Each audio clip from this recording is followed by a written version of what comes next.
Quando eu vou tirar férias, as pessoas nem me perguntam mais para onde eu vou. Sabe por quê? Porque a resposta é sempre a mesma. Lauana, você vai sair de férias? Vou. E para onde você vai?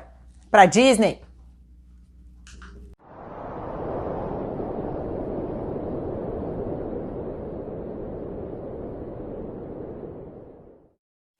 Então, depois de meses de ansiedade, chegou fevereiro de 2007 e era o dia do embarque. Era um sábado, fevereiro, e a gente tinha comprado um pacote CVC, eu tinha um checklist lá de coisas para fazer no dia da viagem, né?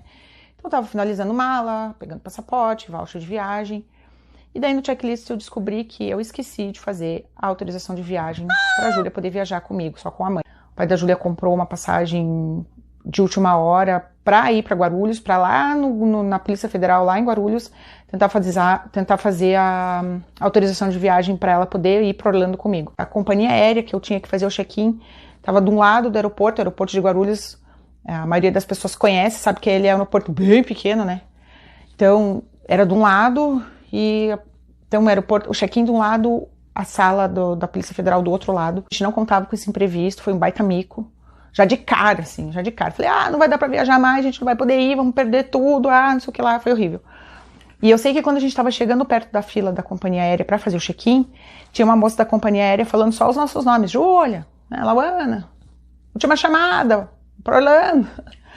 A gente ouviu de longe, a gente saiu correndo assim, e chegamos, sabe, assim, só faltava nós duas pra eles encerrarem o check-in. Aí depois disso, né, conseguimos fazer o nosso check-in, faltava só nós duas.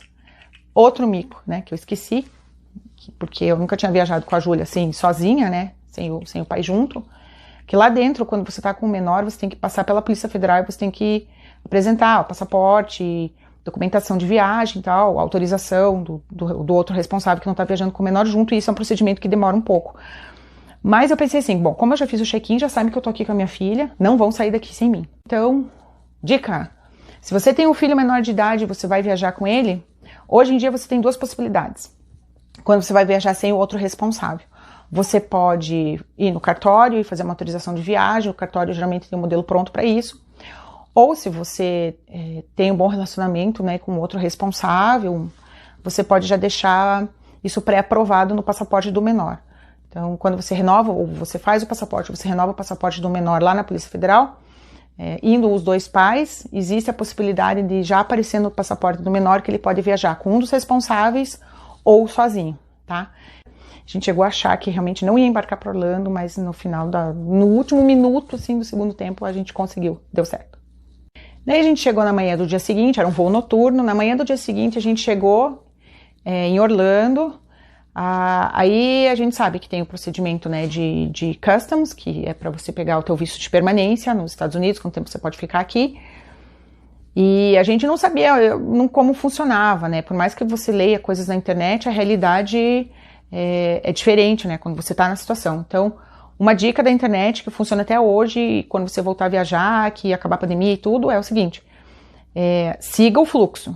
Mesmo que você não entenda a língua, mesmo que você se bata um pouco no começo, a maioria das pessoas já sabe o que está fazendo. Se você for junto com todo mundo, você não se perde e vai parar no lugar certo dentro do aeroporto.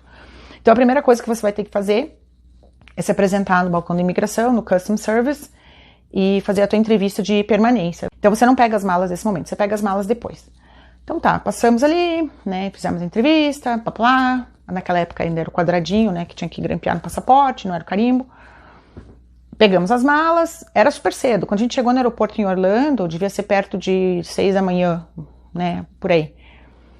Até a gente se desembaraçar, não sei o que lá, imigração, era mais ou menos umas 8. Eu havia lido na internet na época que o Mears Transportation fazia esse transfer entre aeroporto e hotel e tal. Peguei meu transporte da Mears Transportation, paguei a ida, a volta, tinha que agendar por telefone. Falei, então tá, qual hotel que você vai? Falei, o tal hotel, não sei o que, papapá. A gente chegou no hotel, era mais ou menos umas 9h30, por aí, assim, era cedo ainda. Então tá, né, cheguei cansada de viagem, todo mundo tem que entender que eu tô cansada, que eu vim do Brasil, que eu quero descansar antes de aproveitar meu período da tarde. Cheguei no guichê com meu voucher da CVC, bem feliz. Aí a moça falou assim pra mim, o seu check-in é só às 3 horas da tarde. É um saco, você chega de madrugada lá de voo e você não tem onde fazer, não tem que ficar, é horrível. Esse horário de 4 horas da tarde é o pior horário que eu já vi na vida para check-in de hotel, é horrível. Mais pra frente eu vou dar uma dica de como dar um jeitinho nesse negócio aí da saída, da entrada, mais cedo, mais tarde, enfim. Aí eu falei, ai moça, por favor, eu tô aqui com a minha filha, né, chorei e tal. E eu lembro que tava frio naquela época, Orlando pode fazer muito frio no inverno. E daí a moça falou assim, olha, eu tenho um quarto, mas ele tá sem ar-condicionado, ele tá fechado pra manutenção, você quer? Eu falei, ai, por favor, eu quero qualquer coisa. Ai, eu queria descansar, assim, sabe, dar aquela sensação de, cheguei aqui. Então, dica, não se esqueçam de verificar aí o horário do voo de vocês, o horário de check-in de hotel. É muito difícil deles conseguirem liberar aí um quarto antes do teu horário de check-in. Eles sempre dizem que não tem quarto available, né? Que é a palavra que eles usam aqui, que não tem quarto disponível. É mentira deles. Porque eu já fui em baixíssima temporada lá, que dava pra ver que não tinha ninguém no hotel e eles falavam que não tinha um quarto disponível para fazer check-in, o early check-in que a gente chama aqui, que é o check-in mais cedo. Então, prestem sempre atenção nesse tipo de coisa para não passar raiva. E daí eu sei que a gente chegou, entrou no quarto, a Júlia já começou a pular em cima da cama, tal, vamos entrar no clima, né? Vamos entrar no clima da Disney. Chegamos.